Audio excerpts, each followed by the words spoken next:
Waves are everywhere, everywhere you look. The most widely known type of wave is an ocean wave, but waves are all around us.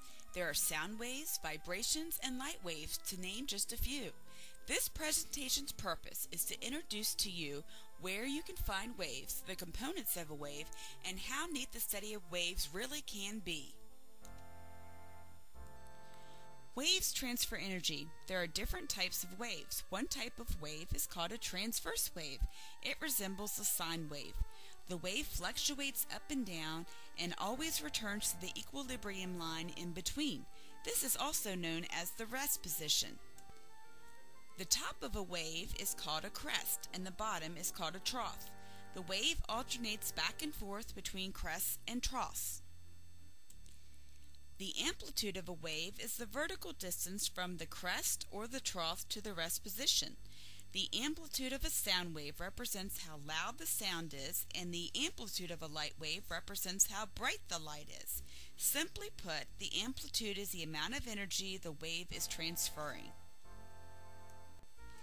The wavelength is how long one complete wave is. It is usually measured from one crest to another crest or one trough to another trough. Different wavelengths produce different pitches of sound and different colors of light. These circular pond water waves give us a visual example of what a crest and a trough look like. The high points of the wave denote the crest part of the wave, and the low points of the wave denote the trough part of the wave. The amplitude of the waves at the center source of the waves is the largest. As the water travels, the energy dissipates and the amplitude lessens.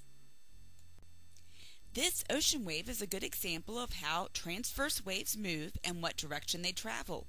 Remember, waves transfer energy, not mass. Therefore, the water in the ocean goes up and down, but it is the energy that is being pushed forward towards the shore. Another type of wave is a longitudinal wave. These waves are how vibrations travel and therefore enable sound to travel. Here we have a tuning fork that is vibrating. Next to it we see a collection of particles in the air. As the vibration of the tuning fork collides with the air particles, the particles collide with one another and continue to do so. Hence the sound of the tuning fork travels. When the particles are pushed close together by the vibration, this area is called a compression. The space between each compression where the particles are far apart is called a rarefaction.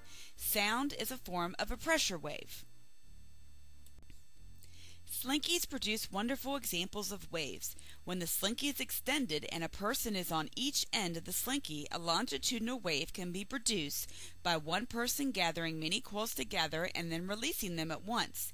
Here we see how the compressions and rarefactions can be produced by gathering and releasing the coils. Transverse waves are also easily produced with slinkies by shaking one end of the slinky back and forth. Here we can see an example of a wavelength in a longitudinal wave. The length of the wave is measured from the middle of one compression to the middle of the next compression. This is a comparison of a transverse wave and a longitudinal wave. As you can see, the crest and the compression are similar, and the troughs and the rarefactions are similar. The wavelengths of the two waves are the same. Different wavelengths of light produce different colors. Here we see the colors of the visible spectrum. Light waves that are visible as colors are part of the visible spectrum, but waves having a larger or smaller wavelength are invisible. X-rays, radio waves, and microwaves are a few examples of invisible light waves. As you begin to study waves, you will find there are all kinds of things to discover, such as mixing colors of light, or how rainbows are formed, or even how waves are altered when a sound source is moving. Constructive and destructive interference of light and sound waves are also interesting. So look around, waves are everywhere, and there are so many ways to experiment with them. Have fun in your studies of waves!